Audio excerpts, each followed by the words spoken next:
এখানে আল্লাহ বলতেছেন তোমরা ততক্ষণ পর্যন্ত মৃত্যুবরণ করো না যতক্ষণ তোমরা মুসলমান না হবে, অর্থাৎ মুসলমান হয়ে আমাদেরকে মরার কথা কে বলেছেন?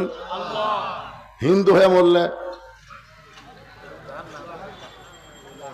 তারপরে বৌদ্ধ খ্রিস্টান ইহুদি হয়ে মরলে কথা কর না কেন? এটা কি আমার কথা না আল্লাহর কথা?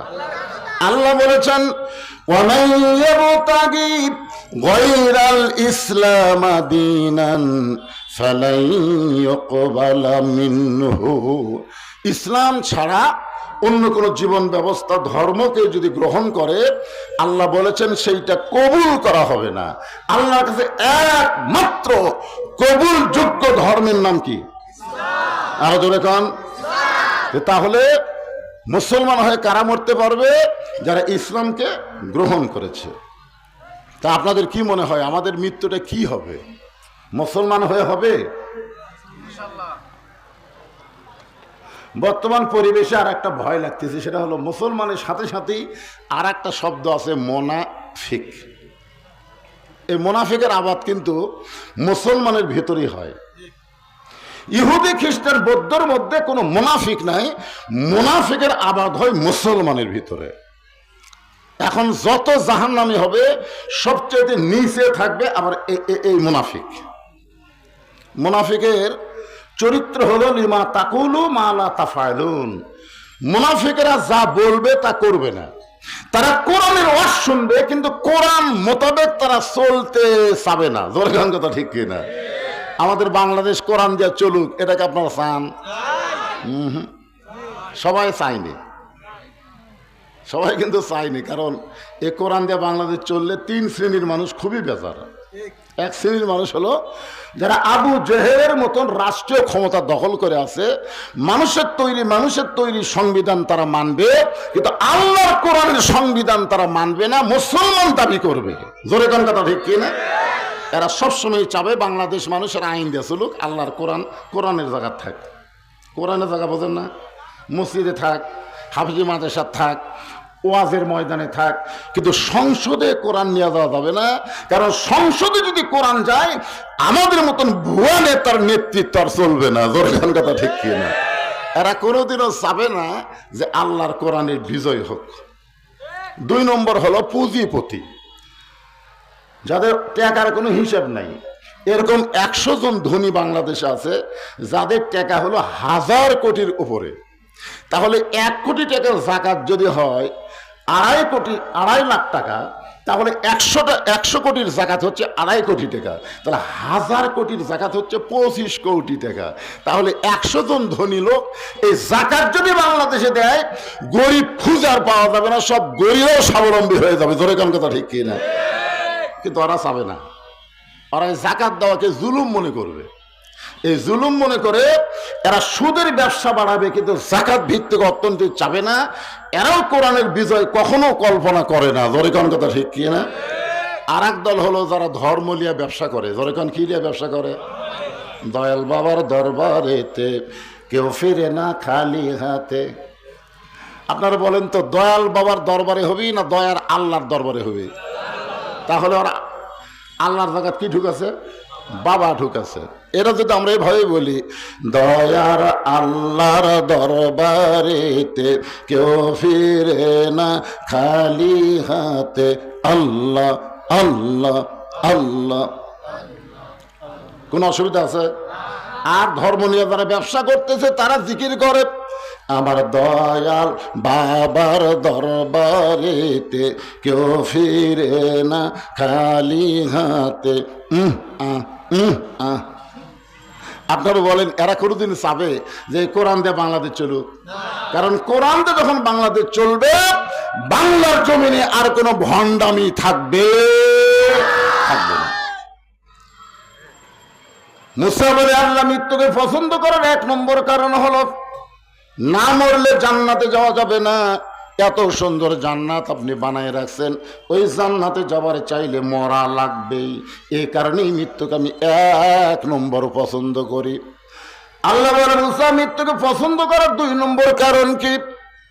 মুসা বলতে চাল্লাম মৃত্যুকে পছন্দ করার 2 নম্বর কারণ হলো আমার মৃত্যুটা কেবলমাত্র আপনার জন্যই আমি অক্ষ করেছি। মরবো কার জন্যে? আল্লাহর জন্য। কোনো মানুষ যখন মরবে ওই মানুষ কিন্তু মৃত্যুকে ভয় করে না। যেমন একজনের নাম হলো মীর কাসেম আলী, জনকার নাম কি? মীর কাসেম আলীকে উকিল বলতেছে, স্যার রাত 12টায় আপনার ফাঁসি হবে। তখন বলে এখন কয়টা বাজে? তো বলে এখন তো 9:30 বাজে। আলহামদুলিল্লাহ, এখনো 2.5 ঘন্টা।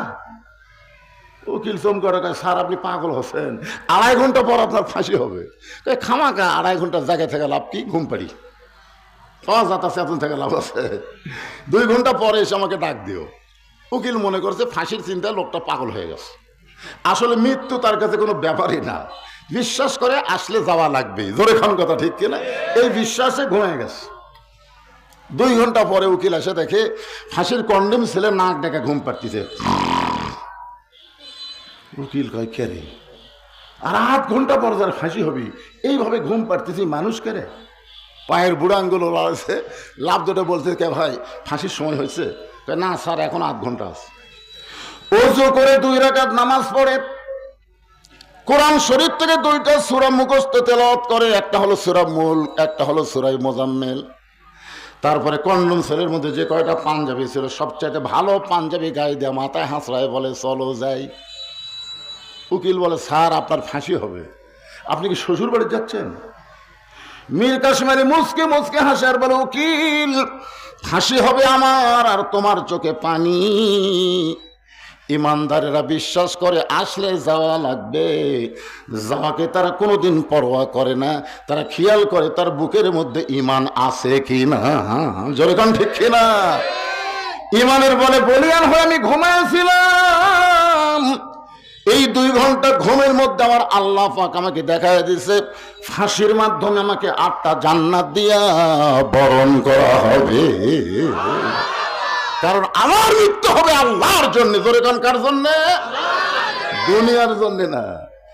দুনিয়ার রাজনীতি করতে গিয়া অমুক নেতার চরিত্র ফুলের মতন পবিত্র, নামাজ পড়ে না, একক তো, আর তার পাশে আপনি চামচা হয়ে ঘুরতেছেন। ওই নেতার পিছনে মরিয়ে দেখেন নেতা সহ আপনাকে জাহান্নামে নিয়ে যাওয়া হবে। জোরে কোন কথা ঠিক কথা বলেন, কথা বলেন না কেন? আমার মৃত্যুটা কেবলমাত্র আপনার জন্য অক্ষ করে দিয়েছি। সঙ্গে সঙ্গে আল্লাহর কুদরতে মুখে হাসি ফুটে গেছে। আপনারা বলেন তো মুসা নবীর সাথে আল্লাহর দেখা হয়েছে? কোনোদিনও দেখা হয়নি, কিন্তু আল্লাহ যে হাসতেছে এটা মুসা নবী বুঝতে পারলো কেমনে? আপনাকে কীর্ত খারাপ দেখে আল্লাহ কিন্তু হাসে। দেখবেন 5 তলা বাড়ি করতেছে, বাড়ি করার পরে ও মাঝে মধ্যে এরকম তাকায় দেখে। সবাই বলে কি দেখতেছেন চাচা? কয় 6 তলা রড বার করে থুছি, আর 1টা তালা করে ফেললে আমার জীবন শান্তি রে। এলাকার মধ্যে বলবার পারবো আমার 6 তলা বাড়ি আছে। 2 কান্দে 2 ফেরেশতাকে আল্লাহ এই শয়তানের কান্দে আমরা থাকবো না।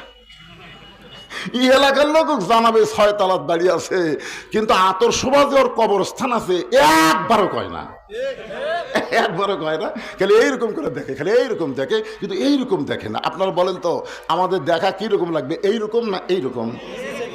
আমরা কি থাকার জন্য না যাওয়ার জন্য? তো কুটি যাবেন, উপর দিকে যাবেন।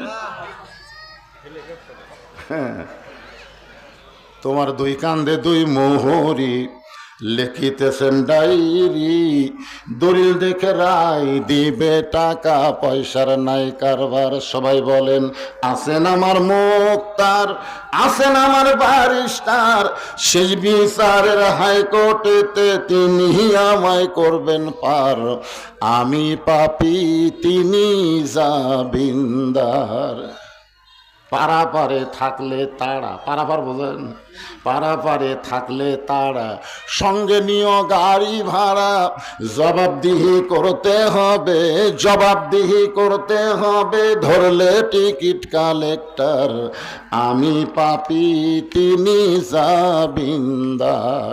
সেই দিনের সে স্টেশনে থাকবে নানান প্যাসেঞ্জার, থাকবে নানান হিন্দু থাকবে, বৌদ্ধ থাকবে, খ্রিস্টান থাকবে, ইহুদি থাকবে। সেই দিনে সে স্টেশন মানে হাসরের ময়দান, সেই দিনে সে স্টেশনে থাকবে নানান প্যাসেঞ্জার। দ্রুত জানে পার হবে সে, দ্রুত জানে পার হবে সে, টিকিট কাটায় আছে যার। এই টিকিটটা হলো লা ইলাহা ইল্লাল্লাহু মুহাম্মাদুর রাসূলুল্লাহ। আল্লাহর কুদরতি মুখে হাসি ফুটে গেছে। মনে করেন এখন আর তখন মোবাইল নামে নিয়ে, এখন যেরকম কিনটাস মোবাইল, আমি যখন প্রথম মোবাইল কিনি তখন ছিল বাটন মোবাইল। জোরে এখন কি মোবাইল? তা আমার সঙ্গে ঢাকার এক বন্ধু কথা বলতে বলতে কানতেছে, আমি কিন্তু বগুড়ার থেকে বুঝতে পারতেছি। কেন কান্দিস কে রে? ওটাকে আমি দেখতে পারছি। আমার কথা বলতে বলতে হাসতেছে, আমি তখন কেন হাসিস কেন? তার মানে কি ওর হাসিকে আমি দেখছি? তাহলে কথা বললেও হাসি কান্না বোঝা। তাহলে আল্লাহ হাসতেছে, এটা মুসা নবী কথা বলার সময় বুঝবার পারছে। মুসা বলে, আল্লাহ আমার কথা শুনে আপনি হাসেন কেন? আল্লাহ বলে, মুসা তুমি বড় চালাক, তুমি বড় চালাক। আমার জন্য যারা নিজের জীবনকে অক্ষ করে দিবে, আমি আল্লাহ বলতেছি তাদের মৃত্যু নাই। সুবহানাল্লাহ না, আপনি মরবেন না। আপনি যখন আল্লাহর জন্য নিজের জীবনকে অক্ষ করে দিবেন, আল্লাহ কি বলতেছেন?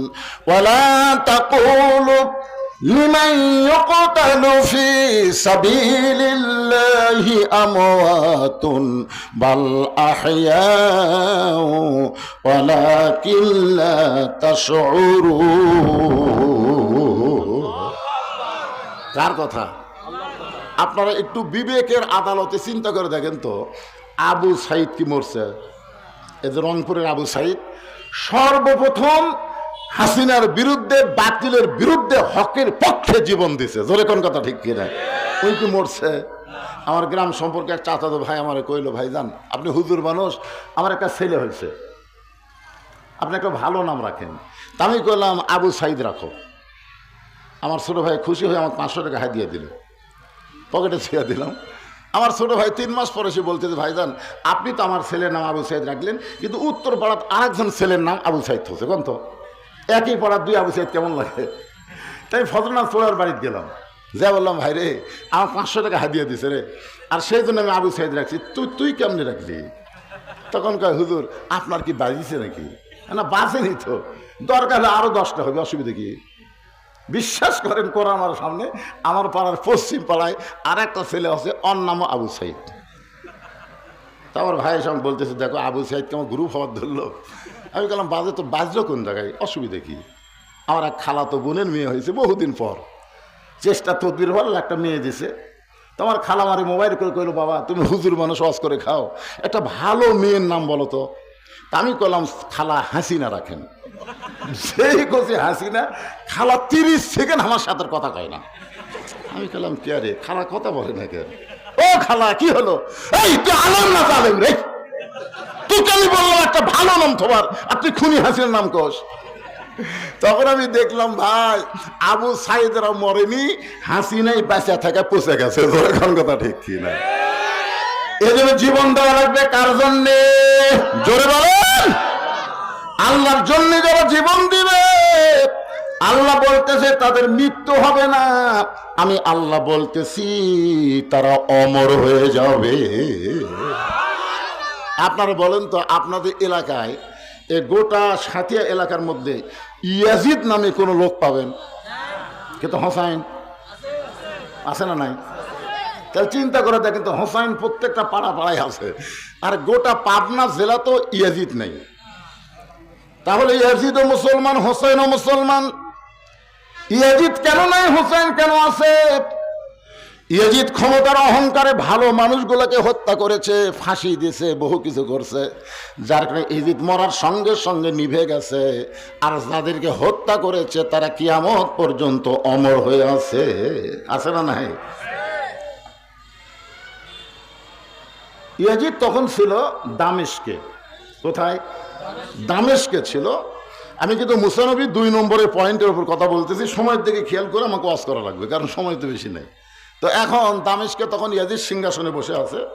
এমন সময় জিয়াদ এক গামলার মধ্যে হোসেন রাজ্জালের মাথাটা ইয়াজিদের দরবারে হাজির করছে। হোসেন রাদিয়াল্লাহর দেহ পড়ে আছে কারবালায়। জোরে কোন কোথায়? কারবালায় দেহ পড়ে আছে। দেহের উপর কি অত্যাচার হয়েছে এটা আপনারা জানেন। তার দেহের উপর দিয়ে 80টা ঘোড়া ছুটানো হয়েছে, গোটা দেহ তন্ন বিচ্ছিন্ন করে দেওয়া হয়েছে, ছিন্ন ভিন্ন করে দেওয়া হলো। আর সেই হোসেনের দেহ আছে কারবালায়, আর মাথাটা নিয়ে গেছে দামেস্কে ইয়াজিদের দরবারে। ইয়াজিদ তখন সিংহাসনে বসেছিল, তার হাতে একটা লাঠি। জোরে কার হাতে কি? ওই লাঠিটা হোসেন রাদিয়াল্লাহর মুখের মধ্যে ঢুকিয়ে দিলেন। দেহ তো নাই, খেলা মাথা। সেই মাথার মুখের মধ্যে ঢুকিয়ে দিয়ে বলেন, হোসাইন তুই শেষ, তুই শেষ হয়ে গেলি। তোর নানার ইসলামকে বাঁচাতে গিয়া তুই শেষ হয়ে গেলি, আর আমার বাবার ইসলামকে বাঁচাইতে গিয়া আমি ক্ষমতায় বসে আছি। আপনার বলেন তো ইসলাম কি দুটা না একটা? ও বলতেছে আমার বাপের ইসলাম, আর হোসেন রক্ষা করবে আর নানার ইসলাম। নানার ইসলামের নিয়ম হলো আবু বকর রাদিয়াল্লাহু খলিফা ছিলেন, তার বেটা আব্দুর রহমান যোগ্য হওয়ার পরেও খলিফা হওয়ার পারলেন না, কারণ খলিফা বাবা নির্ধারণ করবে না, জনগণের দ্বারা নির্ধারণ হবে। জোরে কোন ঠিক কি না? হ্যাঁ, এখন আপনারা বলেন হয়তো আবু বকর রাদিয়াল্লাহু যখন উমর ফারুক যখন দুনিয়া থেকে গেলেন, তার কিন্তু যোগ্য ছেলে ছিল না আব্দুল্লাহ ইবনে ওমর, যিনি 30 পারা কোরআনের হাফেজ, 6 লক্ষ হাদিসের হাফেজ। তারপরে হযরত ওমর কিন্তু তার ছেলেকে খেলাফতের দায়িত্ব দিলেন না, জনগণ তাকে দিবে, সেই খলিফা হবে। তারপরে ওসমানের অবস্থা, আলীর অবস্থা একই। কিন্তু আমিরে মুয়াবিয়া রাদিয়াল্লাহু তাআলা আনহু তিনি জীবিত অবস্থায় তার ছেলে ইয়াজিদকে খলিফা বানায় গেলেন। এইখানেই কিন্তু একটা দ্বন্দ্ব, যে নানার ইসলামে এরকম নিয়ম নাই, আর মুয়াবিয়া কি শুরু করলো, এখানেই একটা দ্বন্দ্ব, মূল দ্বন্দ্ব এখানে। তবে হোসেন একটা প্রস্তাব দিয়েছিল, ইয়াজিদ আমার কোনো আপত্তি নাই, তোমাকে শুধু খলিফা হলে চলবে না, তোমাকে ইমামতি করা লাগবে। ইয়াজিদ বলতেছে তুমি হবা ইমাম, আমি হব রাষ্ট্রনায়ক। একজন ইমাম হবে, একজন রাষ্ট্রনায়ক হবে। হোসেন বললেন এমন ইসলাম আমার নানার ইসলাম না। এই জন্যে কিন্তু তার জীবন চলে গেছে। বিস্তারিত ঘটনা কারবার ইতিহাস বলতেছিলেন। তো মুখের মধ্যে লাঠি ঢুকায় যখন ইয়াজিদ তিরস্কার করতেছে, হোসেন তুমি শেষ হয়ে গেলে, আর আমি ইয়াজিদ এখন ক্ষমতায়, আমি ইয়াজিদ আছি ক্ষমতায়, তুমি শেষ, তুমি ধ্বংস হয়ে গেলে। এরকম কথা 3-4 বার বলেছে। হাজার হাজার মুসলমান ইয়াজিদের সামনে ছিল, একটা মুসলমানও মাথা তোলেনি, সবাই এরকম করে শুনতেছে। আপনার বলেন তো এই ইয়াজিদের কথাগুলো কি মুসলমান পছন্দ হচ্ছে? একজনেরও পছন্দ হচ্ছে না, কারণ কেউ তার চেহারার দিকে তাকায় নাই, সবাই মাথা নিচু করে আছে। কিন্তু মাথা তুলে তাকাইছে না, কারণ কি, যদি কিছু বলি তাহলে আমারও দেহ থেকে কাল্লা হোসেনের মতনই যাবে। বাইসে থাকার চিন্তায় কেউ আর প্রতিবাদ করেনি। কেউ যখন প্রতিবাদ করে না, এমন সময় 80 বছরের একজন বয়স্ক সাহাবী লাঠিতে ভর দিয়ে দাঁড়িয়ে গেলেন। যখন আপনি দাঁড়াবার পারবেন না, তখনও দাঁড়ানোর চেষ্টা করা লাগবে, সাথে থাকবে লাঠি। জোরে কারণ সাথে কি? লাঠি হলো নবীর সুন্নত। প্রত্যেকটা মুসলমানের হাতে একটা করে লাঠি রাখা সুন্নত। এখন সুন্নতের দরকার পড়বে যদি আপনাদের এলাকায় বেশি কুত্তা থাকে। কুত্তা কিন্তু খুব বিরক্ত করতেছে, জোরে কোন কথা ঠিক কিনা? রাত 2টার সময় আমার ড্রাইভার আমাকে নামাই বলে, হুজুর আমি গাড়ি গ্যারেজ করতেছি, আপনি বাসায় যান। আমি কেবল গেট খুলে যেই ঢুকছি, আমার আমের কাছে তোলে 4টা কুত্তা ঘুম পাড়তেছিল। এই 4 কুত্তা খাম করে আমার ধরলো। আমি আয়াতুল কুরসি পড়ি, কুত্তা লড়ে না। দোয়া কুনুত পড়ি, কুত্তা সরে না। দোয়া ইউনুস পড়ি, কুত্তা মনে হয় আমার পাঞ্জাবি কামড় দিবি। এমন সময় কোরআন একটা আয়াত বললাম, ইন্নাহুম ইয়াকিদুনা কাইদা ওয়া আকিদু কায়দা। এক কুত্তাকে মারলই। চিন্তা করলাম এত দোয়া পড়তেছি তাও কুত্তা লড়ে না। এই সময় আমার ইমান বলতেছে, হুজুর দোয়া লাগতো না, হাতে যদি একটা লাঠি থাকতো।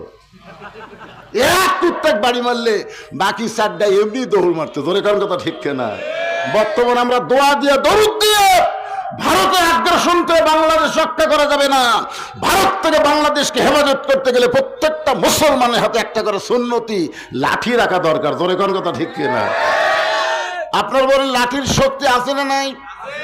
আনাস ইবনে মালিক 80 বছরের একজন বয়স্ক সাহাবী লাঠিতে ভর দিয়ে দাঁড়িয়ে বললেন, ইয়াজিদ মুখে যা আসে তা বলতেছো কেন?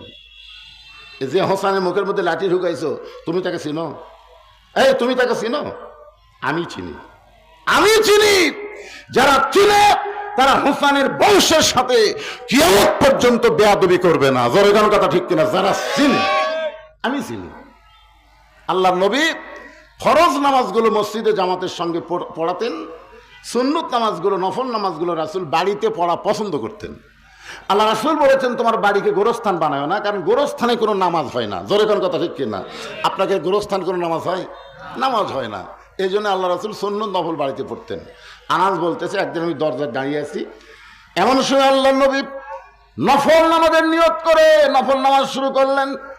এক সময় আল্লাহ নবী নামাজের সেজদার মধ্যে গেলেন, এমন সময় কোত্থেকে হোসেন যার মুখের মধ্যে লাঠি ঢুকাইছ, ওই হোসেন কোত্থেকে দৌড়ে এসে নবীর পিঠে লাফ দিয়ে চলে বলতেছে চল ঘোড়া চল, চল ঘোড়া চল।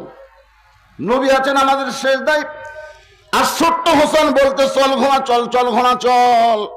আমি আনাস আশ্চর্য হয়ে গেলাম, ছোট মানুষ বুঝবার পারতেছে না।